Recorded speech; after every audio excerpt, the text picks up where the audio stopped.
Hey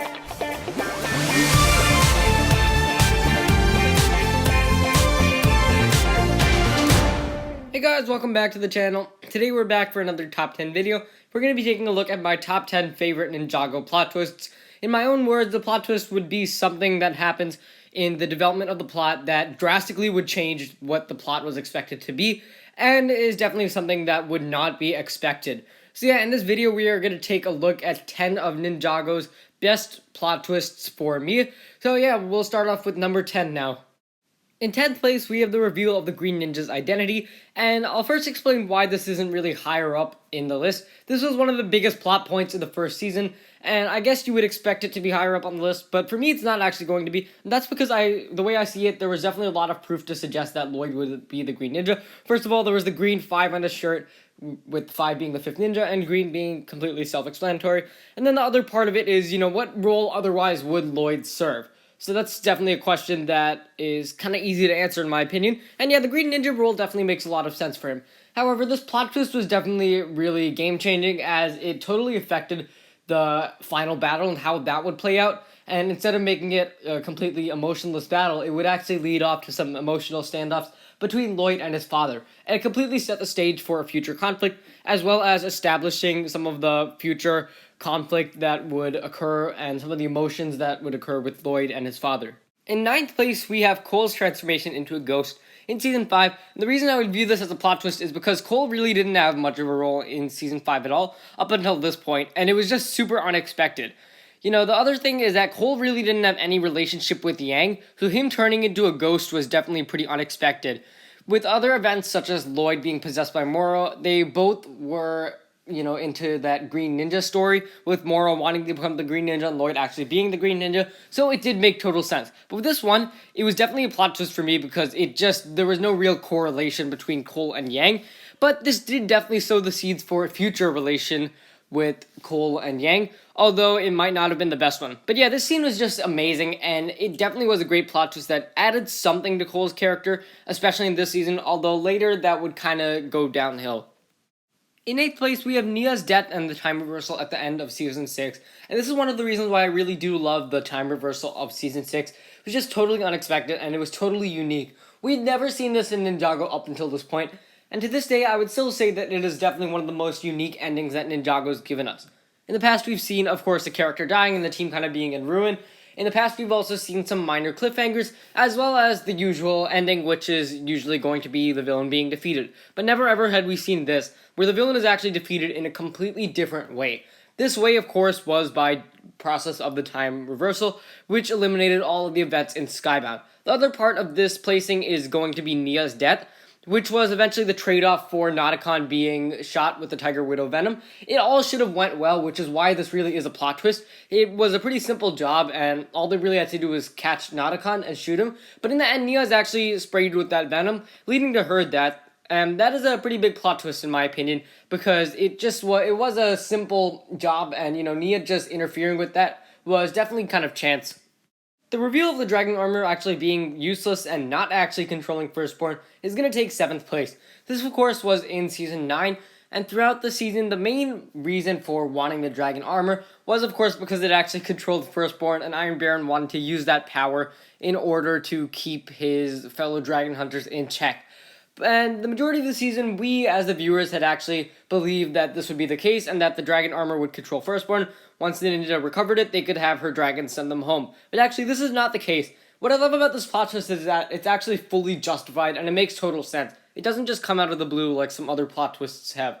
It made total sense because in the flashback from episode 89, Faith explains that the first Ninjutsu Master and the Firstborn Dragon had a relationship that was 100% respect, and there was no commanding or anything else of the sort. This makes total sense to actually have the dragon armor be useless, and actually that the relationship between the user and Firstborn has to be 100% built on respect. And it ultimately led to a great finale, and, the downfall of Iron Baron, as well as an amazing seed, where Wu actually does become the Golden Dragon Master. And, I think this plot twist was great because it did make total sense in the end, but it also led the viewer to believe that the dragon armor actually did control Firstborn. Back in the days when Rebooted was airing, we were introduced to a mysterious fellow known as the Stranger in episode 29. And for that episode and the majority of the next one, we were wondering who he was, and it was finally revealed that he was actually Pythor from the first season, and that Pythor had actually survived his terrible fate with the Great Devourer. This plot twist was great because, again, it did make sense. Given that Wu survived the Devourer, it should make total sense that Pythor survives the Devourer as well. And in addition to that, it was a great way for Pythor to return and actually see him allying with the Overlord. This was awesome. I also love the Stranger as well. The Stranger was just very mysterious and very cunning as well, and it did make total sense that he was Pythor in the end. Just like the last plot twist, this wasn't totally out of left field. It was justified. I mean, again, Pythor should have survived the Devourer if Wu did, which was a mystery that many of us had after the series was supposed to end in Season 2, why Pythor didn't survive.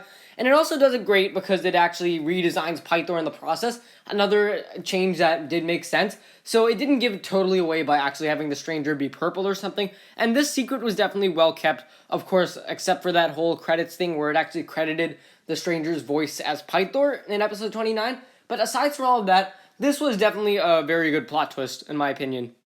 To be honest, in Season 8, when it was airing, I kind of did see this one coming, but nonetheless, I still think it was a great plot twist that was executed wonderfully. Harumi is revealed to be the Quiet One in episode 80, and then the real reveal to Lloyd actually comes in episode 81. And that reveal is done spot on. I love that they initially revealed it in episode 80 with the Ninja's trace program working, and this wasn't the true reveal in my opinion. I do feel like the true reveal of her as the Quiet One was actually in episode 81. The one in episode 80 was just more to justify it and say, oh, this is actually real. They're not just faking us. So yeah, I mean, I do really feel like this reveal that was done in episode 81 was perfect. It was a lot better than the Crux reveal because we had actually learned to care about Harumi, and we really had gotten our hopes up high about the Lore-Rumi relationship and the Lloyd and Harumi dynamic, and for that to be destroyed was just a wonderful decision on the part of the writers. And all in all, this plot twist was amazing because it just led to this fabulous battle between Lloyd and Harumi, and a perfect reveal. And it also made sense as well. I mean, it is a bit far off to assume that she killed her parents, but this was just great character development for Harumi, actually having it so that she did really kill her parents and that she was that ruthless. Heading into the final four, we have the reveal of the spy's identity, which was revealed in episode 39, and that was the spy for Chen, who was essentially spying on the Elemental Alliance and giving all of their secrets and plans and any plans the ninja might have had to Chen. And the spy was actually revealed to be Skylar. And again, I feel like this plot twist was done really nicely for the most part, where we wouldn't have really expected that it would be Skylar, especially with so much distrust created around Shade. The fingers were definitely pointed towards Shade, but it was a great plot twist because it really denied all of that. It really got rid of all of that distrust between the ninja and Shade, and actually turned it into making the spy a character who was trusted.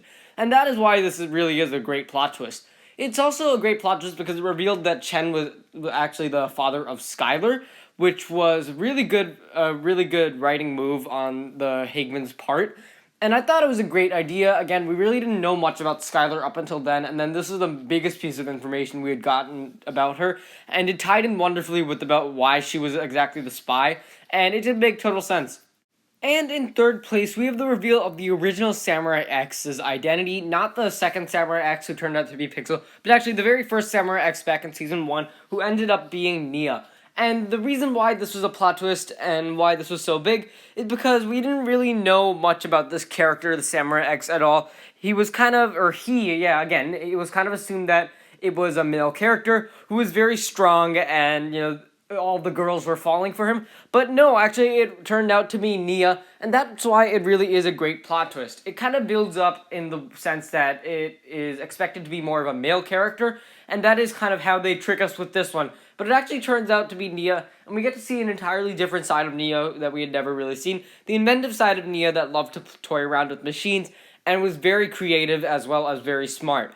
And for those reasons, her being the Samurai X was also a great plot twist, because we did not really see that one coming at all. Again, they kind of built the character up to fill more of that male archetype, that very strong, masculine, and bulky kind of samurai guy. And again, samurai are typically male fighters, so that's another thing that really helped to contribute towards this plot twist, and ultimately it was a great plot twist that I wouldn't have seen coming.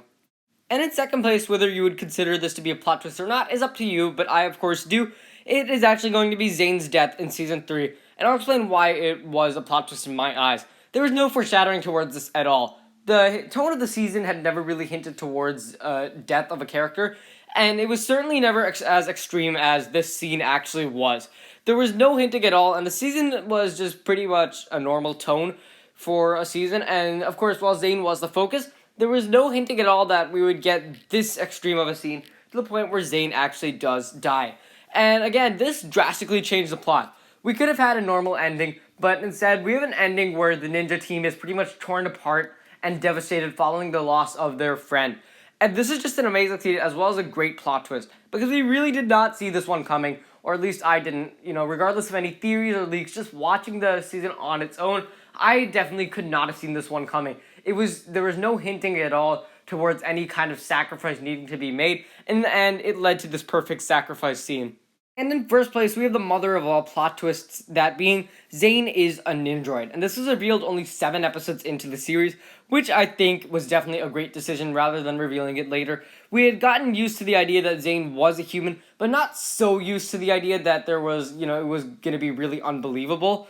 But at the same time, there was definitely enough foreshadowing to make this believable. This was a big plot twist, definitely, and I mean there's a lot of logic to be challenged with this, such as Zane eating or breathing, or how he just didn't realize that, regardless of the memory switch. But yeah, I think there is the perfect amount of foreshadowing to make this one believable. First of all, there's the fact that Wu said that there was something special about him in episode 2. There's also the fact that Zane was pretty humorless and kind of emotionless, which do fit the robot kind of archetype. So yeah, it did end up working, and it was an amazing plot twist. They also justified this one with the memory switch, which is also kind of justifies why he lost his memory and doesn't remember anything. And all in all, this plot twist was fabulous. This had a really long-lasting effect on Zane's character, and still does, of course, because Zane is now a robot. He's not a normal human, and there are so many different plot twists and so many different plot elements that we have seen from the series, so on and so forth from this plot twist. It all comes down to this actual plot twist, and this really changed everything for Zane's character in the best possible way. It was just really unexpected, but at the same time, there was enough foreshadowing to make this one believable. So that's going to wrap up this video. Thank you guys so much for watching. If you enjoyed, be sure to leave a like, subscribe, share with everyone you know, and let me know what you guys thought of my rankings, as well as what your top 10 Ninjago plot twists would be. Once again, guys, thank you so much for watching, and I will see you next time.